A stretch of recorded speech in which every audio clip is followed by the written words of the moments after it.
এই জন্য আমি মায়েদেরকে বলি, মা,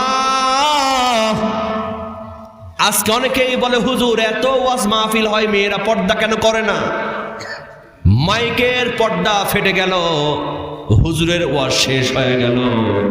কিন্তু আমার ভাইয়েরা, আমার মায়েরা দিন দিন কাপড় ছোট করে পড়তেছে। আসল কারণ হলো আমার মায়েদের মধ্যে কোরআনুল কারীম নাই। কি নাই? আল্লাহ বলছেন মেয়েরা পর্দা করো, আর আজকালকার মায়েরা স্লোগান দিচ্ছে রাতের আধার ভাঙবো, স্বাধীনভাবে চলবো। এই স্বাধীনভাবে চলতে গিয়া বাংলাদেশে ধর্ষণ বেড়েছে না কমেছে? আমরা বিভিন্ন জায়গায় ওয়াজ করতে যাই, অনেক মা বলে হুজুর আমার সন্তানের জন্য দোয়া করেন, আমার সন্তান যেন একজন আলেম হতে পারে। আমি বলি মা, হুজুরের দোয়ার কোনো প্রয়োজন নাই, আপনি স্টার জলসা জি বাংলা দেখা ছেড়ে দেন মা, আপনার পেট থেকে আজও আল্লাহর ওলি বের হয়ে যাবে। কথা বলেন ঠিক কিনা? আর হুজুর যতই দোয়া করুক না কেন, কাবা শরীফের ইমামও যদি দোয়া করে, মা যদি বেপরদা হয়ে চলে, ওদের ঘরে কি আলেম বের হতে পারে? পারে? আপনারা সবাই বড় পীর আব্দুল কাদের জিলানী রহমাতুল্লাহি আলাইহির নাম শুনেছেন না? এই বড় পীর আব্দুল কাদের জিলানী তার জীবনীর মধ্যে লিখতেছেন, আমি এত বড় পীর হয়েছি শুধুমাত্র আমার মায়ের কারণে। কার কারণে? কার কারণে? আমার ভাইয়েরা খেয়াল করেন, বড় পীর আব্দুল কাদের জিলানী তিনি কি সাধারণ পীর ছিলেন না বড় পীর ছিলেন? এমন বড় পীর ছিলেন যে জিলান নগরীতে বাস করতেন। ওই জিলান নগরীতে একজন বিখ্যাত চোর বাস করত। যেখানে ভালো মানুষ থাকে ওখানে খারাপ মানুষও থাকে কি থাকে না? এই চোর একবার চিন্তা করলো, সারা জীবন চুরি করছি, কোনোদিন ধরা পড়ি নাই, আজকে আমি বড় পীর আব্দুল কাদের জিলানীর বাড়িতে চুরি করব। যদি আমি ধরা পড়ি তাহলে মনে করব অরিজিনাল পীর, আর যদি ধরা না পড়ি তাহলে মনে করব ফরমালিন দিয়া পাকানো পীর। কারণ ভালো যারা, তারা সবসময় ভালো চিন্তা করে, আর যারা খারাপ এরা সবসময় খারাপ চিন্তা করে। কথা বল ঠিক কিনা? যেখানে ভালো আছে খারাপ আছে না নাই? এই বিখ্যাত চোর গভীর রজনীতে বড় পীর আব্দুল কাদের জিলানীর বাড়িতে গিয়া আস্তে করে দরজা খুলে দেখে পীর সাহেব চৌকির মধ্যে ঘুমায় আছে। জোরে করো সুবহানাল্লাহ। চোর একটা বস্তার মধ্যে কিছু মালপত্র নিয়ে যেমন দরজার সামনে হাজির হয়েছে, অটোমেটিক দরজা বন্ধ হয়ে গেছে। আবার মালপত্র জমিনে নামায় রাখছে, অটোমেটিক দরজা আবার খুলে গেছে। আবার মালপত্র নিলে দরজা আবার বন্ধ হয়ে যায়। সুবহানাল্লাহ।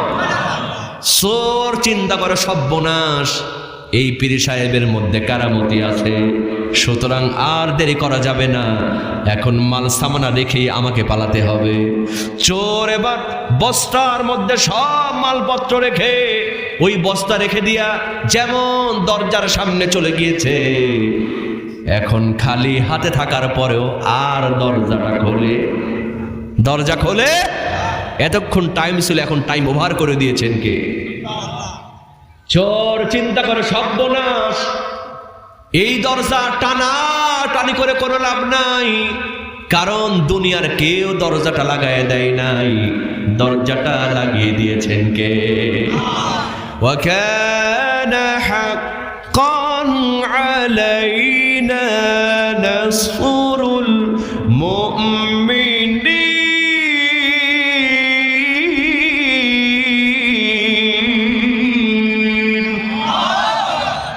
আল্লাহ রাব্বুল আলামিন বলেন, যখন কোনো বান্দা আল্লাহর উপরে ভরসা করে তখন আল্লাহ পাক তার জন্য সাহায্য করার জন্য যথেষ্ট হয়ে যায়।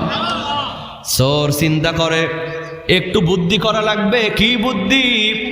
ওই পীর সাহেব চৌকির মধ্যে শুয়ে আছে, আমি ওই চৌকির নিচে গিয়া ঢুকবো, আর কিছুক্ষণ পর হবে তাহাজ্জুদের সময়। বড় পীর আব্দুল কাদের জিলানী যেমন ঘর থেকে বের হয়ে যাবে তাহাজ্জুদ পড়ার জন্য, আমি চোর আস্তে করে এখান থেকে পালাইয়া যাব। এই চিন্তা করে সোর বড় পীর আব্দুল কাদের জিলানীর চৌকির নিচে ঢুকছে।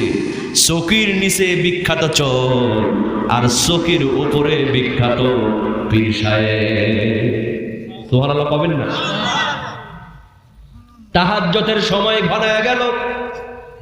সোর চৌকির নিচ থেকে চিন্তা করে সর্বনাশ, এত বড় পীর এখন থেকে তাহাজ্জুদ তো পড়ে না, সময় শেষ হয়ে যায়। সোর চিন্তা করে সমস্যা নাই, আরেকটা চান্স আছে, সুযোগ আছে, কারণ আরেকটু পরে হবে ফজরের আজান। তাহাজ্জুদ না পড়লেও পীর সাহেব ফজরের নামাজ মিস করবে। মসজিদে যখন যাবে আমি সোর আস্তে করে এখান থেকে পালায়া যাব। সোর চৌকির নিচ থেকে কখন ফজর হয় এই জিকির করতেছে। সময় ঘনায় গেল, ফজরের আজান ভেসে আসলো, পীর সাহেবের ওঠার কোনো নামগন্ধ। সোর চিন্তা করে সর্বনাশ, এত বড় পীর তাহাজ্জুদের নামাজ পড়লো না, ভাবসাব দেখে মনে হয় ফজরের নামাজও বুঝি পড়বে না। বাড়ি যখন নিরাপদ নয়, মসজিদে যাওয়াও কিন্তু জরুরি নয়, এই মাসলা আছে না নাই? সোর তো এখন এই মাসলা জানে না। এদিকে মসজিদের মুসল্লিরা মসজিদের মধ্যে সেটাকে হাই হাই ইমাম সাহেব নাই। ইমাম সাহেব যদি না থাকে মুসল্লিদের টেনশন বাড়ে না কমে? আর এমন ইমাম, জগৎ বিখ্যাত ইমাম, 40 বছর ইমামতি করেছেন, কোন মুসল্লি তার আগে মসজিদে যায় না। সেই ইমাম মসজিদে আসে নাই, মুসল্লিদের টেনশন বেড়ে গেল। সব মুসল্লিরা মিলে সিদ্ধান্ত নিল, চলো যাই, আগে গিয়া দেখি আমাদের পীর সাহেবের বাড়িতে আমাদের পীর সাহেবের কি হলো। সব মুসল্লিরা মিলে বড় পীর আব্দুল কাদের জিলানী তার বাড়িতে যখন চলে গিয়েছে, আল্লাহর হুকুমে অটোমেটিক দরজাটা খুলে গেছে। সব মুসল্লিরা মিলে পীর সাহেবকে ডাক দেয়, পীর সাহেব কি হলো আপনার? আজান হয়ে গেল, মসজিদে কেন আসলেন না? আপনার ইমামতি থেকে আমরা কি নামাজ আদায় করতে পারবো না? আমার ভাইয়েরা, বড় পীর আব্দুল কাদের জিলানী তিনি আস্তে করে মুচকি হেসে মুসল্লিদেরকে বলেন, মুসল্লি ভাইয়েরা, আমি আর ইমামতি করব কি? ইমাম সাহেব তো আমার চোখের নিচেই ঢুকে আছে।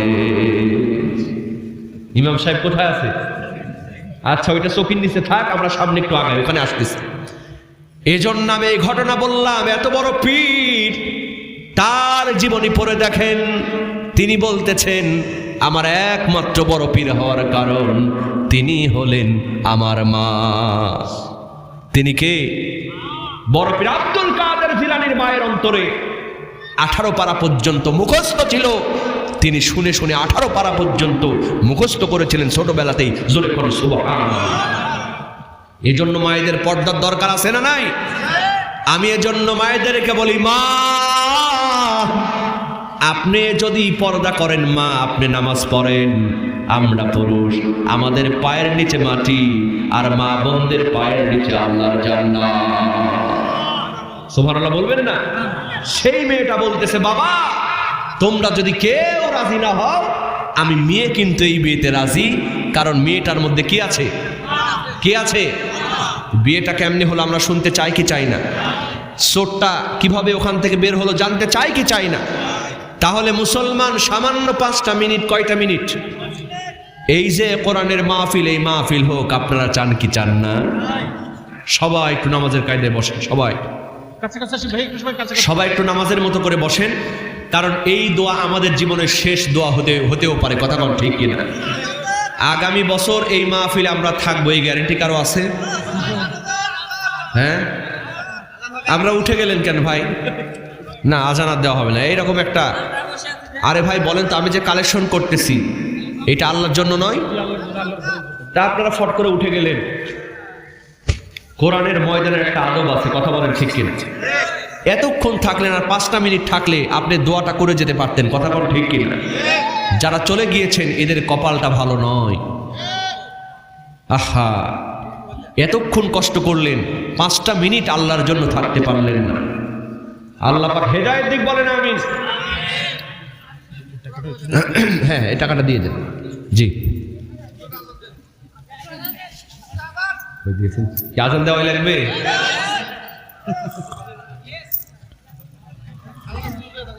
আমার তো মনই খারাপ হয়ে গেল ভাই, কিছু মানুষ হুট করে উঠে গেলেন, এটা কিন্তু ঠিক নয়।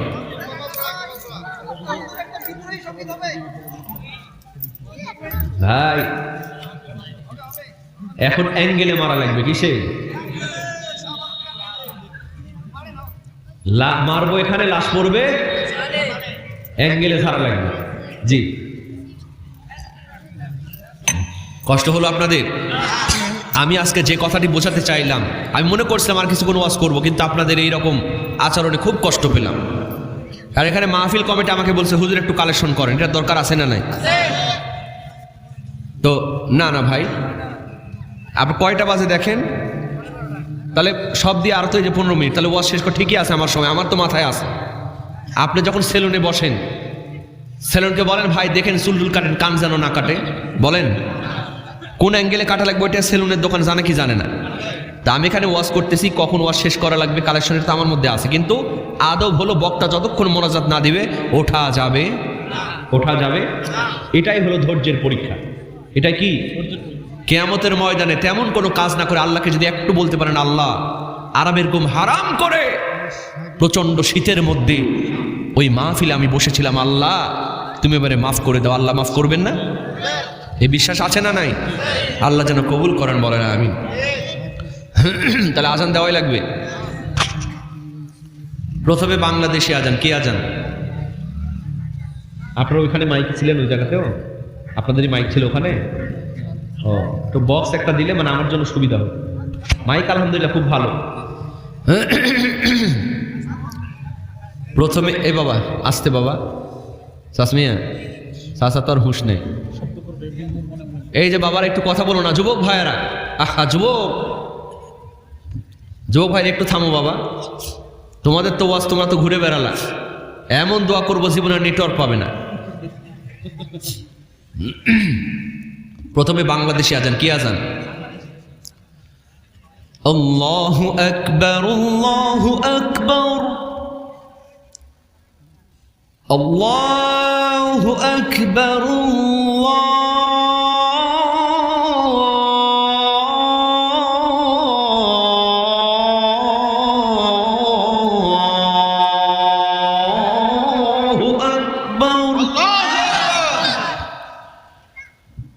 أشهد أن لا إله إلا الله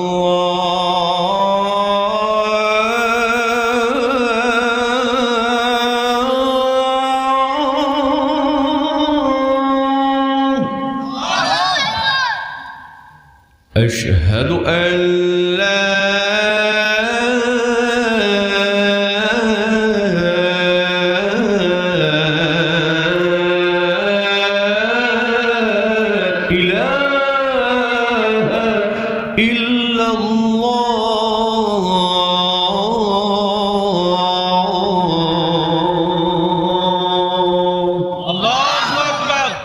এরপর যখন আপনি মক্কায় যাবেন, মক্কার সুর আলাদা না? এটা একটু মোটা। এটা কি মোটা? সেটা কেমন?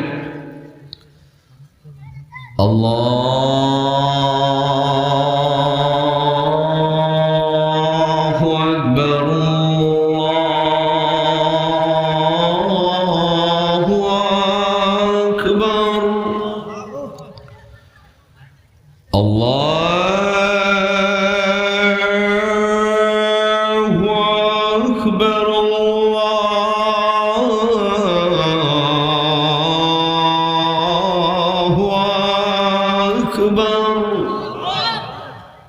أشهد أن لا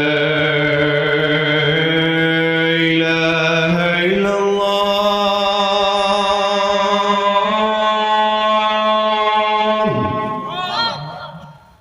أشهد أن لا إله إلا الله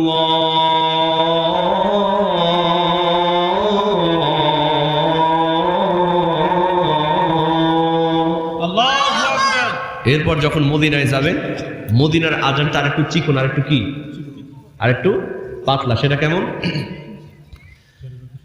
হাইয়া আলাল ফালাহ,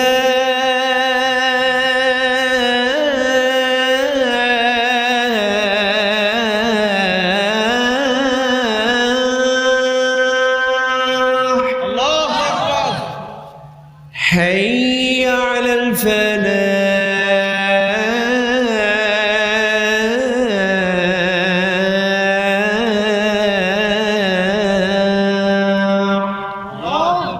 আল্লাহু আকবার, আল্লাহু আকবার, লা ইলাহা ইল্লাল্লাহ। আল্লাহ যেন কবুল করেন, বলেন আমিন। জোরে বলেন আমিন। জি ভাই, মোনাজাত দিলাম। 200 কম? আচ্ছা ভাই, 200 টাকা কেউ দিতে রাজি আছেন? একটু হাত তোলেন তো। 200 টাকা হলে 5000 হয়ে যাবে। লিল্লাহি তাকবীর। এই যে বাবা ভাইজান, ওই যে 200 টাকা দিয়ে 5000 হয়ে গেল। কি নাম ভাইজান? ও 6000। আচ্ছা, 6000 টাকা পড়ে গেল। আলহামদুলিল্লাহ বলেন। আলহামদুলিল্লাহ, আল্লাহ যেন কবুল করেন, বলেন আমিন। তবে একটা কথা বলে দিচ্ছি চাই ভাইজান, ঈমান রাখা এখন অনেক কঠিন, কথা কোন ঠিক কিনা? কোরআনের মাহফিল যদি বন্ধ হয়, যাত্রার প্যান্ডেল, নাচ গান শুরু হয়ে যাবে। এই জন্য খবরদার, কোরআনের মাহফিলের কেউ বিরোধিতা করবেন। আজকে যুবকেরা যখন অনেকের টাকা কালেকশন করতে যায়, অনেকে বলে এই মিয়া মাহফিল করে কি হবে, নামাজ হবে? কেউ নামাজ ধরে এরকম বলে কি বলে না? ঈমান নষ্ট হয়ে যাবে। কোরআনের ওয়াজ শুনে, মাহফিল শুনে কেউ নামাজি হবে না। ওয়াজ শুনে যদি কেউ নামাজি হতো, আর কেউ হোক না হোক, এই মাইকলা ভাইয়ের একজনও বেনামাজি থাকতো না। এই ওয়াজটা হলো জ্ঞান অর্জনের জায়গা। কিসের জায়গা? ডাক্তার আপনাকে ওষুধ দিবে, ওষুধ খাবেন কি খাবেন এটা ডাক্তারের দোষ। ওয়াজ মাহফিল হলো জ্ঞান অর্জনের জায়গা। এটা শুনে যদি আমল করেন তাহলে ফায়দা হবে, কথা কোন ঠিক কিনা? কিন্তু এই ওয়াজ মাহফিলকে যদি বন্ধ করে দেন, বিশ্বাস করেন আপনার ছেলে আপনার মেয়ে নষ্ট হয়ে যাবে। এক সময় ওরাই আপনাকে জুতা দিয়া পিঠে বাড়ি থেকে বের করে দেবে, কথা কোন ঠিক কিনা? এই ওয়াজ মাহফিল আছে বলে বাংলাদেশে এখনো মানুষ ঈমান নিয়ে বাঁচতেছে, কথা কোন ঠিক কিনা? এই জন্য সবাই সহযোগিতা করবেন, আল্লাহ কবুল করেন, বলেন আমিন। জি ভাইজান, যতটুকু কথা হলো না ভাইজান, আজকে না তো ভারী মুসিবত। তা আগে বলতেন ওয়াজ করা বাদ দিয়ে এগুলোই শোনাতাম।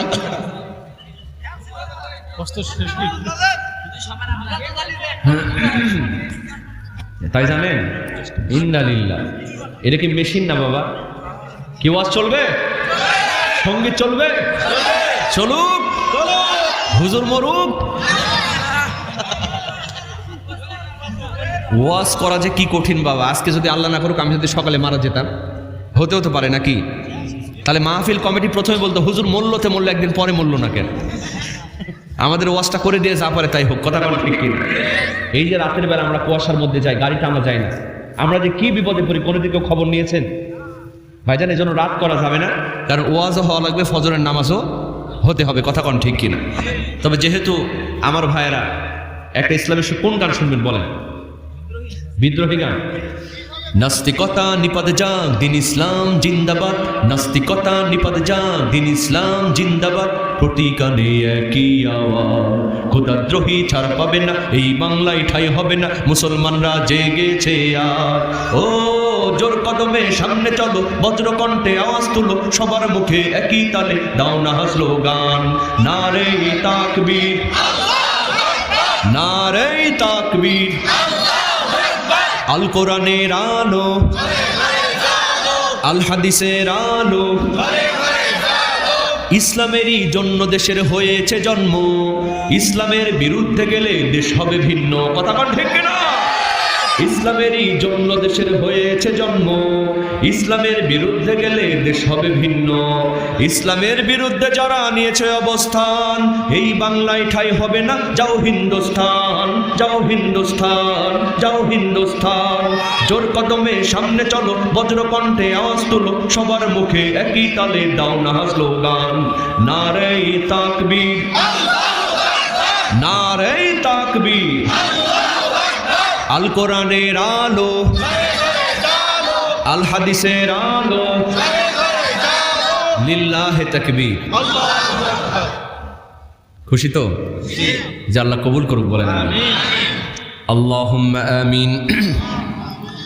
ربنا ظلمنا أنفسنا وإن لم تغفر لنا وترحمنا لنكونن من الخاسرين আয় আল্লাহ তাআলা, গভীর রজনীতে তোমার কিছু মুমিন বান্দা বান্দীদের নিয়ে তোমার দরবারে হাত তুলেছি।